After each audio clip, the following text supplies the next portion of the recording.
right, so good morning again. God bless you. How are you? You guys good? Ooh. To those of you watching via the live stream, bless you. We're excited that you're here this morning too. This is the final Sunday for the Making the Leap series.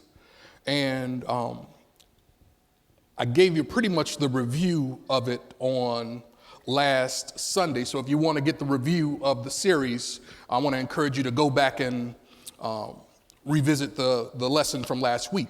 So this week, the book that we've been working from is The Big Leap by Gay Hendricks. And in the 7th chapter, where he talks about solving the relationship problem, he writes this. He says, as you know by now, the essential move we all need to master is learning to handle more positive energy, success, and love. He says, instead of focusing on the past, we need to increase our tolerance for things going well in our lives now. I'm going to reread that. He writes, instead of focusing on the past, we need to increase our tolerance for things going well in our lives now. He says, if we don't learn how to do this, we suffer in every area of our lives. One area that suffers spectacularly is our relationships. As we bump into upper limit problems, relationships are one of the key areas that suffer greatly. In fact, he suggests, the greater the success you achieve, the bumpier your relationships tend to be. Now, I am not saying that I agree with that, but I am suggesting that there are probably some of us who are present here today or watching by stream or who watch this at some point later who has probably in your walk discovered that the better you did, the more success you experienced, the more consistently your life came into focus, the more difficult some of your relationships got. Right? Amen. Thank you. Thank you for the one witness. It says, where 2 or 3 are gathered, I'll take 2. But it doesn't just show up in, he calls it close relationships. And to be clear, he's talking about intimate relationships between you and your significant other. That's how he is phrasing it. But I believe there is value and benefit in expanding the way we see a thing. And so I don't see it just as a challenge in our, as he calls them, close relationships. I see it as a possible challenge in any of our primary relationships. Whenever we begin to experience success, there comes a time where the people who knew you at one level, they may have some challenges relating to you at a different level. I got a couple more witnesses. Excellent. I just want to make sure I'm talking to the right people. And so one of the things that we want to be able to do is we want to be able to experience an abundance of joy, an abundance of love, an abundance of success, an abundance of peace in every aspect and every area of our lives. I don't necessarily believe that your success has to cost you your relationships. If you understand how to manage your success and manage your relationships in a way that is healthy for all parties. Are you with me? And so what we want to do this morning is just take a look at how it is, what it is we can do in order to facilitate the health of the relational experiences as well as the big leaps we are intending to make, because your relationship with someone should not cost you your big leap. And sometimes it's just important to recognize, because every now and again, relationships, like everything else, have a certain vibration. And when you move and operate at a different vibration, it just naturally means that folk who used to operate at one level with you, when you start to vibrate at a different level, they can't get with you at that level. Are you with me? And so when that happens, there will be a natural breach or a natural break in the relationship. And even then, we are at choice. Even when the vibration is not at the same level, what we can decide to do is we can decide whether or not we will come back so that we can be with you. Are you with me? When two people walk together, one of the things that they have to decide, if they're going to walk together, they have to decide whether or not they will keep the same gait. Whenever two people walk together, if they're going to walk together, they must decide that they will match you stride for stride in order to stay with you. The moment that we are walking together and you slow your stride down, we can no longer walk together. And it's not that you're bad and I'm good, or you're better than me and I'm less than you. It's just that we are deciding that the gait of the stride, we're not going to keep the gait. Either I'm going to slow down or I'm going to speed up. But if we're going to walk together, what we must get clear on is the degree to which we will be in sync. Are you with me? And so what we have to do then is get some clarity and some specificity around whether or not we are in sync. See, sometimes your growth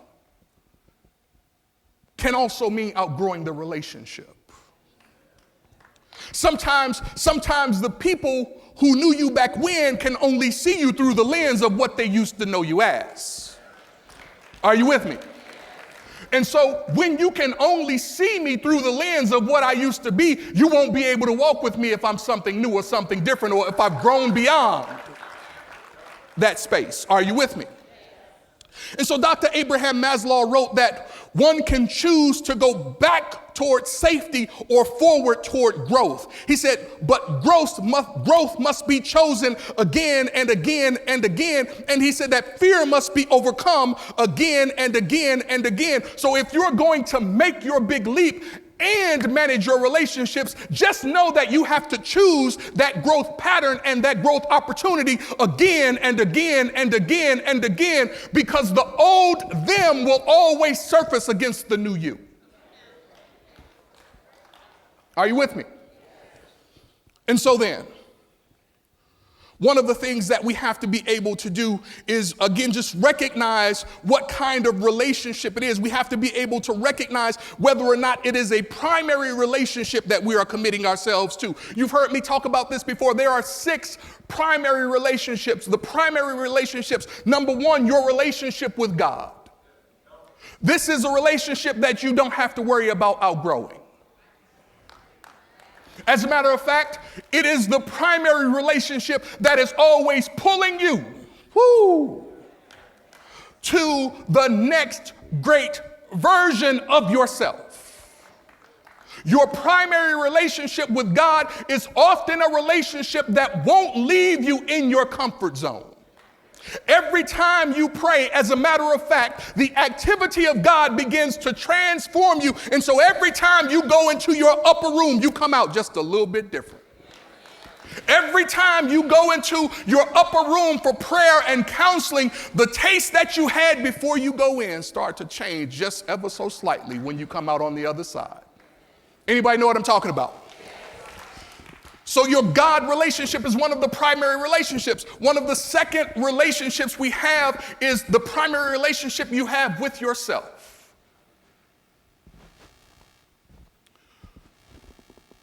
But you can lose your relationship with yourself in pursuit of external successes.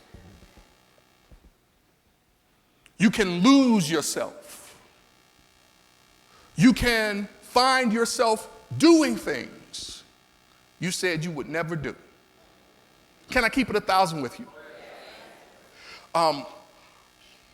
Because I was a mama's boy, I always knew that there was goodness in me. My mama loved me too hard for me to really be bad. But the more I grew, Blanche, and the more I explored, and the more I played in the streets, the more I found myself compromising from what I was in that relationship, and I began to morph into something I didn't recognize. And when I looked in the mirror and I looked at eyes that I didn't recognize, I knew I had lost myself in pursuit of street gain. And so I know from experience, you can lose the primary relationship you have with yourself in pursuit of external successes. But your success does not have to cost you your relationship with yourself if you will find yourself in integrity with where you are. Are you with me? One of the next primary relationships we all have is the relationship that we have with our significant other. This is the relationship that Gay is basically focusing on in this 7th chapter. And even your relationship with your significant other doesn't necessarily have to cost you in order to be successful. But here is what it does mean. It does mean that you all have to figure out how to grow together or grow apart. If you can't figure out how to grow together, if one of you grows and the other stays put, just by virtue of what's happening in your soul, if you don't grow together, you will grow apart. Are you with me? Got quiet on me right there. It's all good. It's all good. The next primary relationship we have is the relationship we have with our parent figure. Now, this is a relationship that doesn't necessarily have to cost you your success, because in most cases, somebody say most cases. In most cases, our parental relationships are such that our father and mother want to see us be better than they were. They want us to have a different experience than they had. If they grew up with no food, they're going to do everything they can to make sure that you have some food. Are you with me? But that's not always the case. That's not always the case. That's primarily the parental drive, but that's not always the case. The other primary relationship is the relationship we have with our children or our child figure. And then last but not least, the relationship that we have with our friends. Those are all primary relationships, but the thing we have to be mindful of is the degree to which we can take those relationships to the next level. Now, can I share something with you? The challenge for most people is that when it comes to their relationships, they take their patterns into the relationships. I love the story about this newlywed. And once they got married, they decided to have their first dinner to have the family over at the house. And the bride, so excited about their new home and the family coming to their house for the first time, they were going to make brisket. And when she was in the brisket, she cut the end off of the brisket and put it in the pan and put it in the oven. As the brisket was cooking and came out of the oven, it was simply delicious. But her new husband said, "Baby, the brisket was amazing, but I noticed you cut off the end. That's usually the best part." And she said, "Well, that's the way my mom always did it." And so just a couple weeks later, they were having dinner at Big Mama's house. And interestingly enough, Big Mama made the brisket the same way Mama made the brisket, and the newlywed made the brisket the same way Mama made the brisket. And so being studious, she paid attention and she went over to Big Mama and she said, "Big Mama, I just want to make sure that I'm not missing anything. My husband asked me why it was I cut the end off the brisket, and so I need to know from you why you cut the end off the brisket." She said, "Well, baby, the brisket wouldn't fit in the pot. And so the only reason Big Mama cut it off was because Big Mama didn't have a pot that was large enough." The moral of the story is that we might be taking patterns into our relationships, thinking we're doing something, but not really being clear about thinking about why we're doing it. Are you with me? When it comes to relationships, there was a study done by the Carnegie Institute. It said that 90% of people fail in their life's work because they cannot get along with other people. So if you can get along with people, you don't have to lose your relationships. Are you with me? We are hardwired for relationships, but in order for your relationships to work, you have to work. So the first thing I want to encourage you to do in order to make sure that you have healthy relationships, even as you are preparing yourself to make your big leap, the first thing I want to encourage you to do is take time for yourself. Put that in your notes. Take time for yourself. We heard Christina say earlier, there is a period of time where I set aside to just waste time. It's important that you take time for yourself.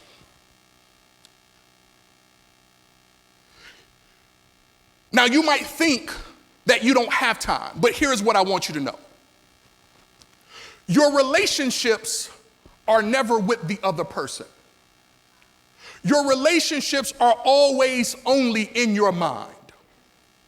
So in your relationship with you, you have to be willing to give yourself whatever it is you need in order to be at your best. See, I don't know about you, but there is a saying that we used to say, you can't get blood from a turnip. What does that mean within this context? You can't help me become the best version of myself if you've emptied yourself from your greatness. If you don't take time to restore and fill yourself back, if you don't take time to recharge your batteries, how can you give me a jump if your battery is dead? How can you help me if you won't even take time to help yourself? So let's just talk about the attitude of value and worth. See, when it comes to our attitude, the thing about our attitude, as it is a subconscious function, it will tell us how we feel about a particular thing. The attitude toward a thing always tells you how you estimate that thing. In your opinion, your attitude toward it tells you what it's worth to you. Stay with me. So when it comes to taking time for you, when it comes to taking time for a hot bubble bath, when it comes to if planting and gardening is your thing, when it comes to taking time to just plant and garden, when it comes to doing what you need to do for you, if your attitude is such that you don't have time, what you're really saying to yourself is, I am not worth the time that I keep giving to everybody else. So I just want to ask you, and I want you to relate it to what we talked about last week. Are you worth the time that flows through your life? Are you worth it? I know it's okay to give it to everybody else.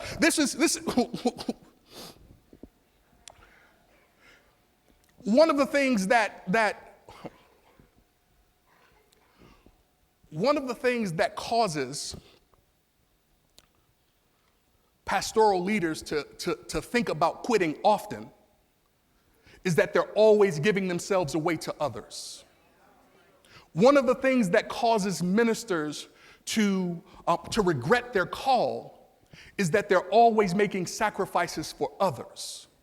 And in making sacrifices for others, they can sometimes come to regret the decisions that they make, even though the decision is consistent with their call. Don't look at the ministers. Keep looking right here. Whether they nod or not, I know we track it. Are you with me? And I can hear Helen Carey saying, we're all ministers. What does that mean? That means at some point we all pour ourselves into other things and other experiences. We give ourselves away, and we don't necessarily take time for ourselves. And if the time is flowing through your life in your primary relationship with you, if you don't deserve the worth of your time, how can you expect someone else to value your time? Why do they keep showing up every time you say no? Because you haven't proven the worth of your time. Why do they call at all hour of the night to complain to you? Because your time is not your time, it's theirs. So then we have to teach people what is the acceptable time. Are you with me? You have to take time for yourself. You have to be willing to make a commitment to your self-care. Somebody say self-care. You have to make a commitment to your self-care. You have to be important to you. Are you with me?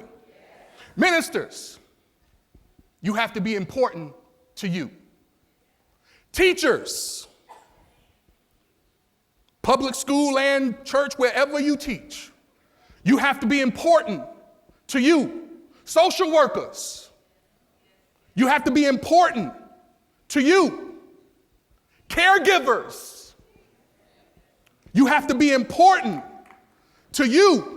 And listen, I know if you don't do it, it might not get done.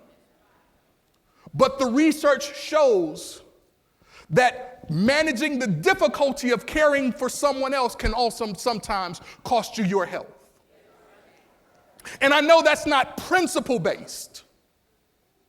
I get that. I get that. I get that that's not principle.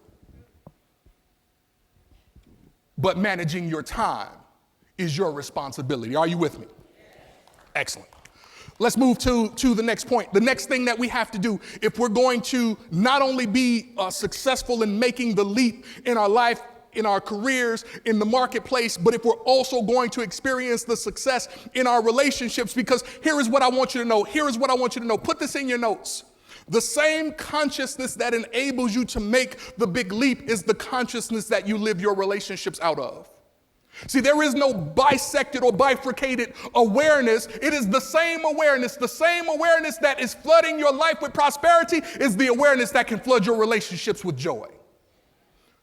Just one mind. Are you with me? Second thing we have to be willing to do is honor the emotions in the relationship. Gay Hendricks writes that it's the act of stifling and concealing feelings that causes problems in relationships. I like to say that relationships flourish when people ask the right questions about the conflicts that exist, and they build each other up rather than tear them down.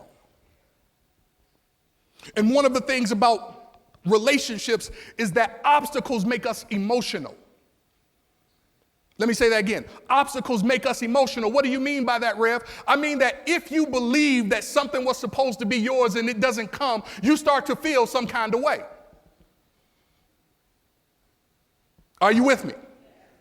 So we have to be willing to honor the emotion in our relationships. Emotions give us insight into where we're going and how we move.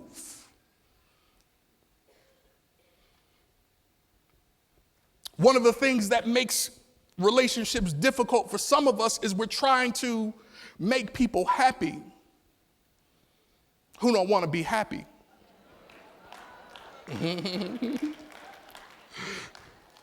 Hear me. You can't make somebody happy who has a subconscious pattern that requires them being unhappy. Hear me, you can't change or reform anyone into happiness who is gaining their goal by being unhappy. If they're happy on the negative side of life, you have to just learn how to deal with the emotion of them being where they are. There was William Faulkner, who was a Nobel Prize winning novelist. He says he was born to be a tramp. He said he was happiest when he had nothing except a trench coat with big pockets and a flask full of wine in them. He said that was the only time he felt right. Now imagine me spending my emotional energy trying to get him to think like I think. When he is happy, come on, talk to me. See, sometimes in relationship, you have to let people be happy where they are. If the relationship is going to be successful, you have to learn how to let people be where they are, or break your back trying to carry them. Yeah. Erykah Badu called them bag ladies or bag men. So you're going to hurt your back dragging all them bags like that. I guess nobody ever told you. Oh, my God. Come on, Erykah Badu. She said, let me see if I can get it.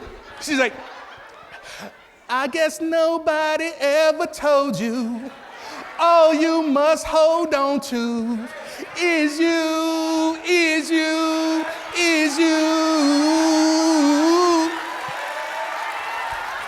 See, all you can hold on to is you. The only thing you can control is you. So you can't make someone else happy. They have to choose happiness. And irrespective of the nature of the primary relationship, they might not choose it with me or you. Are you with me? And so we've got to be willing to honor the emotion as it presents itself. You have to honor it for what it is. See, here is the thing. Can I help you real quick? In our thinking, we can rethink what we thought. But your feelings don't lie. The emotions don't lie. They will link up with a thought that's consistent with it, but your subjective nature is what it is. When a thing shows up and that's what the feeling is, that's what it is. Now, because we are good practicing Christian metaphysicians, we know how to rework it, but you can only rework yours. You can't rework mine. Are you with me? So you have to be willing to honor the emotion. William Warch wrote that relationships are a school for soul growth. He said the experiences are provided so that we can meet and grow through them. Remember, we have to choose growth again and again and again and again. So that might mean that you have to choose your emotional approach to the people you are in relationship with. Are you with me? God. Let me just give you this last piece on emotion and then we're going to move. Why is it important to honor the emotion? Because we all have, by divine design, mirror neurons. Somebody say mirror neurons. And mirror neurons are the specialized brain cells that can actually sense and mimic the emotions of somebody else. Let me say it to you this way. You ever walked into a house in a wonderful state of mind, or walked into the office in a wonderful state of mind, or walked into the grocery store in a wonderful state of mind, and you encountered someone who was not quite in that wonderful state of mind, and before you knew it, you were mirroring their emotions. Before you knew it, you hadn't planned to argue with nobody all day, and before you know it, you in a full-throated argument. Because we mirror, we can mimic the emotions and the actions of others. If we were just in basic conversation and I started doing like this as we were talking, it might not be too long before as you were talking, you would be doing like this too. Why? Because there are mirror neurons. If I started to clap and listen, as a matter of fact, let's just do it. Let's just clap.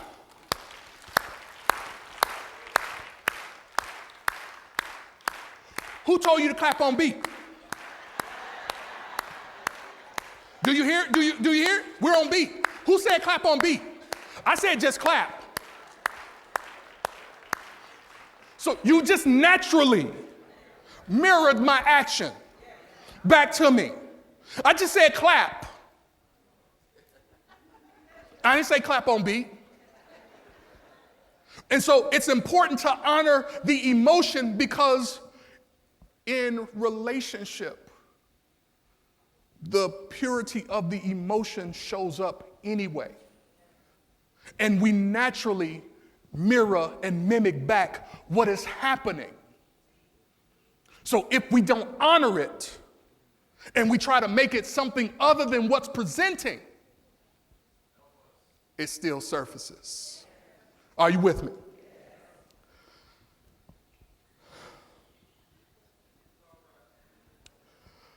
The last piece is share your touch. And I'm going to close with this. And you've heard me say this before. There was some research done in South America at an orphanage. There were 97 children in this orphanage, and these children were deprived of the touch. Now, it wasn't just a study, there was a lack of funds. There were a number of factors that led to this orphanage's inability to provide the touch. But none of these children received a touch or a cuddle or heard the voice of a mother's comforting words saying that I love you. And after just 3 months, many of the children began to show abnormalities. They started to lose their appetites. They wouldn't sleep well. After a handful of months, they started to deteriorate. 27 of the 97 children transitioned within the first year. But it wasn't that they weren't healthy. It was just that they were not receiving the touch. As you are consistently touching your goals, as you're consistently touching your next level expression, as you're consistently touching and celebrating and praying with the greatness that has been placed in you, as you're consistently touching and praying about where you work or your business, as you're consistently touching the things in your life that need your attention, if the relationships you have are going to be successful, you've got to touch them. There is some power in the touch. When in our scripture reference, what really upset Peter is that the disciple that Jesus loved, it wasn't just that he was in the vicinity, Brian. It's that John was laying up against Jesus, receiving the touch. The woman with the issue, as she was deciding for herself to do everything she could in order to live, the thing that she said to herself is, if I can just, come on, touch it. And so I just want to encourage you to give life into the relationships that are important to you. We're hardwired for relationship. That means we're hardwired to share our touch. Give your life to the relationships that are important to you, and then watch them flourish and grow and expand and give joy into your life, because relationship is one of the ways that God shows us the face of love. God bless you.